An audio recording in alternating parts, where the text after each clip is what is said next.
Mee TV news కి స్వాగతం. కొమరం భీం ఆసిఫాబాద్ జిల్లా కాగజ్ నగర్ పట్టణంలో వక్స్ ఈ రోజు నిర్వహించిన రౌండ్ టేబుల్ సమావేశంలో ఎస్ఎఫ్ఐ సాయి కృష్ణ మరియు జేఏసీ కమిటీ పెద్దలు మాట్లాడారు. ఇచ్చిన భూముల్ని తీసుకోవడం సరికాదన్నారు. ఒక్కొక్కరికి ఒక్కొక్క చట్టం ఉండడం కూడా సరికాదన్నారు. అందరికీ ఒకే చట్టం ఉండాలని తెలిపారు. అలాగే మంగళవారం రోజున సమయం ఉదయం 10:30 స్థానిక జామీ మస్జిద్ నుండి అంబేద్కర్ చౌరస్తా వరకు నిరసనగా ర్యాలీ విజయవంతం చేయాలని కోరుతూ తమ అభిప్రాయాన్ని తెలిపారు. ఈ సమావేశంలో పాల్గొన్న వారు మీర్ సుజాత, అలీ హష్మి, పేజీ సాయి కృష్ణ, ఎస్ఎఫ్ఐ జిల్లా సెక్రటరీ లెన్గురే శ్యామరావు, బీఆర్ఎస్ నాయకుడు డోంగ్రే సతీష్, డోంగ్రే సునీల్ కుమార్, ఎం సుభాష్, భారత రాజ్యాంగ పరిరక్షణ సమితి ముంజం ఆనంద్, సిపిఎం ఇల్ముల్ హక్, హసన్, న్యాయవాది విఘరుద్దీన్, అడ్వకేట్ ఏ జయదేవ్, ఆర్టీడీ ఎంపీ అధ్యక్షుడు ఎండి హజీక్, కన్వీనర్ ఎండి బషీరుద్దీన్, కన్వీనర్ మాజీ municipal chairperson Saddam Hussain, TRS నాయకులు సయ్యద్ మోహిత్ తదితరులు పాల్గొన్నారు.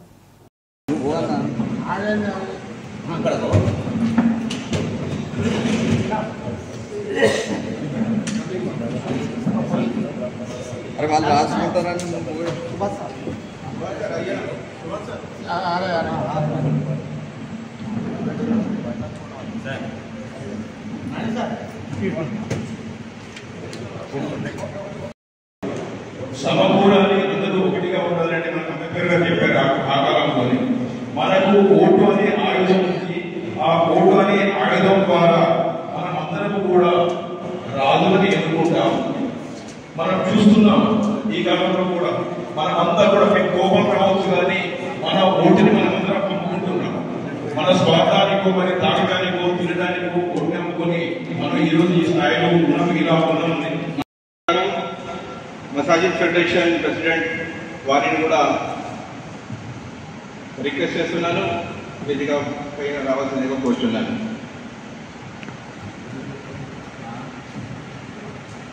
ఫ్రెండ్స్, ఈరోజు కార్యక్రమం ఇప్పుడు మొదలవుతుంది. ఫస్ట్ దీని గురించి సాయి కృష్ణను నేను ఆహ్వానిస్తున్నాను. Sai Krishna SFI district secretary ఈ సబ్జెక్ట్ మీద, ఈ అమెండ్మెంట్ యాక్ట్ ఏదైతే ఉన్నదో దానిని ఒక 5 నిమిషాల్లో దాన్ని నేను ముందు ఉంచాలని కోరుతున్నాను. ముస్లిం ప్రాపర్టీస్, నెక్స్ట్ క్రిస్టియన్ ప్రాపర్టీ, ఇంకెవరిదైనా కావచ్చు, ఖజానా పైన బీజేపీ ప్రభుత్వము అజమాయిషి చలాయించాలి అనే ఏక సంకల్పంతో ఉంది. ఫస్ట్ టార్గెట్ ఏంటి అంటే ఎక్కువ ల్యాండ్స్, ప్రాపర్టీస్ వక్ఫ్ బోర్డులో ఉన్నాయి.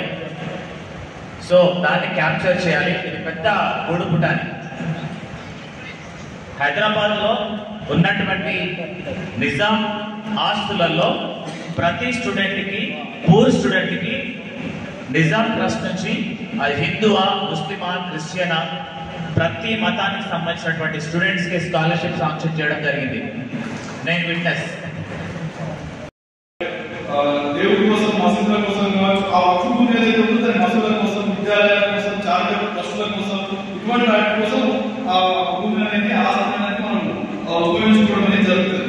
కాబట్టి ఈ యొక్క వక్ఫ్ ఆస్తి ఏదైతే ఉందో అది ఎన్ని రకాలుగా ఆ వక్ఫ్గా నిర్ధారించబడుతుంది అన్నప్పుడు దాదాపు 4 రకాలుగా వక్ఫ్ యొక్క ఆస్తులు నిర్ధారించబడుతుంది. దాంట్లో వక్ఫ్ బై డీడ్ అంటే మొదటిది వక్ఫ్ బై డీడ్. ఒక వ్యక్తి ఎవరైతే ఉన్నారో వాళ్ళు ఆ మతానికి, ఏదైతే ముస్లిం అయినట్టు మతం ఉందో దానికి రిజిస్ట్రేషన్ ద్వారా తన ఆస్తిని విరాళంగా ఇస్తే దాన్ని వక్ఫ్ బై డీడ్ అంటారు. ఇది మొదటిది. రెండోది ఏంటంటే వక్ఫ్ బై ఓరల్ డిక్లరేషన్. అంటే ఓరల్ డిక్లరేషన్ అనొచ్చు, ఓరల్ స్టేట్మెంట్ అనొచ్చు. ఇదేంటంటే దేవుని పేరు మీద విరాళంగా, అంటే నామాత్రంగా నేను దేవునికి ఇచ్చేస్తున్నాను అని చెప్పేసి ఇచ్చేయడం, అంటే waqf by oral declaration, waqf by oral statement. ఇది రెండోది. ఇక మూడోది waqf by user. Waqf by user అంటే ఏంటంటే మతానికి సంబంధించినటువంటి ఆస్తులు ఏవైతే ఉన్నాయో దాదాపు కొన్ని 100 సంవత్సరాల నుంచి కూడా మతం పేరుతోని, మసీదుల పేరుతోని ఈ రకంగా మన భారతదేశంలో ఉన్నాయి.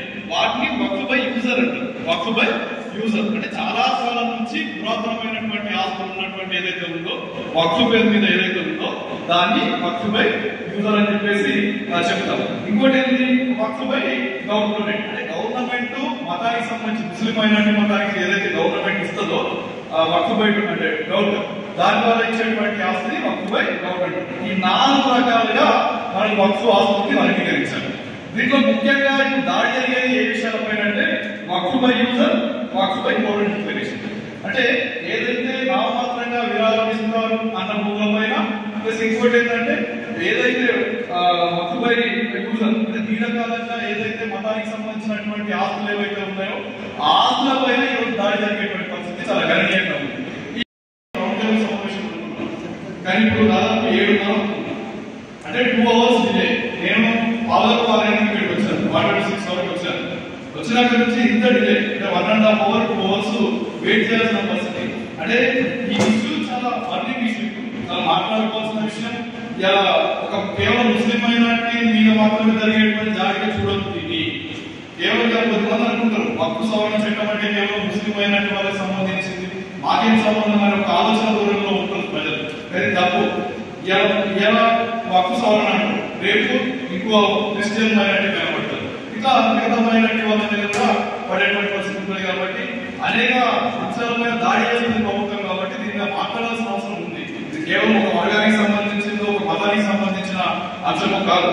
కాబట్టి దీన్ని సీరియస్ గా అర్థం చేసుకుని ఆ రకంగానే మా సమావేశాలు కూడా ఉంటే బాగుంటుంది అనేది నా అభిప్రాయం. అయితే ఈ యొక్క రౌండ్ టేబుల్ సమావేశం కూడా చాలా డిలే అయింది. ఎప్పుడైతే పార్లమెంట్ లో ఏప్రిల్ 4వ తారీఖున ఆమోదం పొందితే ఇలా దాదాపు 15-16 రోజులు డిలే చేస్తాం. ఎందుకంటే సమస్య తీవ్రత ఉన్నప్పుడు దాన్ని మనం పట్టుకొని అదనంగా ఒత్తిడి చేస్తే దాని వల్ల ఉపయోగం ఉంటుంది. చాలా డిలే ఉంది. ఇప్పటికైనా చాలా సంతోషించదగిన విషయం. కాగజనగర్ ప్రాంతంలో మనం నిర్వహించుకోవడం చాలా సంతోషించదగిన విషయం. నుంచి అందరికీ నమస్కారం. నా పేరు మంజవాణి కుమార్. నేను సిపిఎం పార్టీ కాన్స్టిట్యూన్సీ ఇన్ఛార్జ్. మిత్రుడు సాయి కృష్ణ చాలా కానీ ఈ వర్క్ బోర్డ్ విషయంలో ఇప్పటికే దేశవ్యాప్తంగా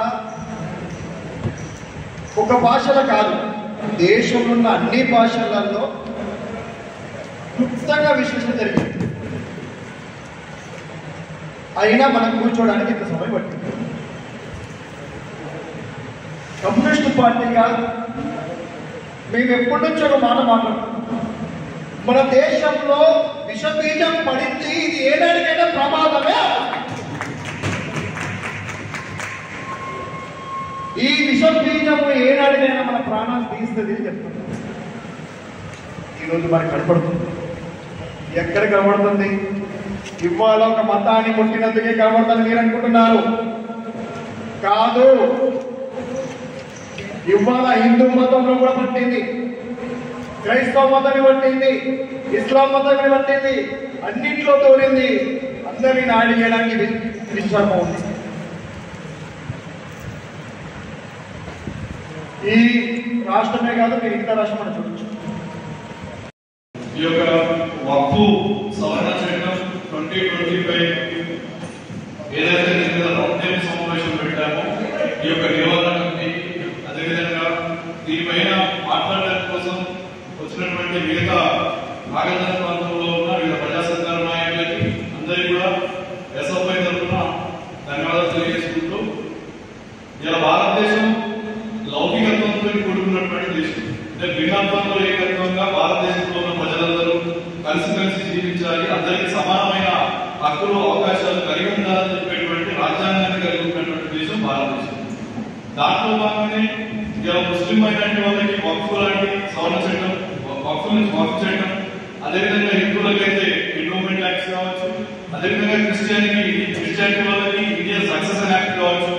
ఇట్లా ఏదైతే మతానికి సంబంధించినటువంటి ఆస్తులు ఏవైతే ఉన్నాయో వాటిపైన వాళ్ళ యొక్క హక్కులు కలిగి ఉండేటువంటి ఒక రాజ్యాంగపరమైన హక్కులు కలిగి ఉన్నటువంటి ఇది భారతదేశ రాష్ట్రంగా ఉంది.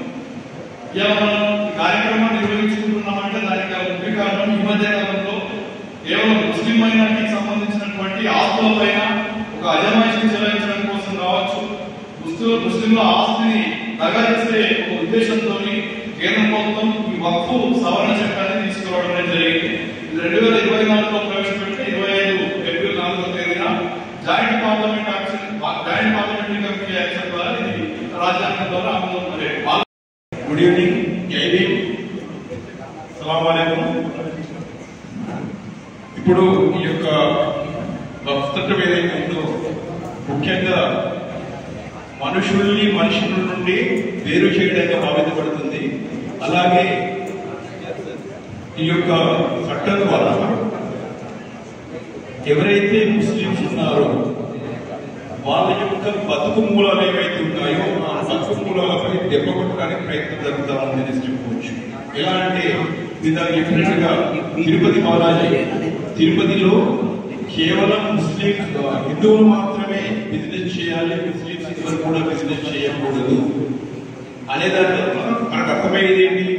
వాళ్ళు ఏదైతే దాన్ని ఆధారంగా చేసుకుని బతుకుతున్నారో అది వాళ్ళు చేయకూడదు అంటే వాళ్ళ యొక్క బతుకు మూలాలు ఏవైతే ఉన్నాయో వాటిని దెబ్బతీయడానికి.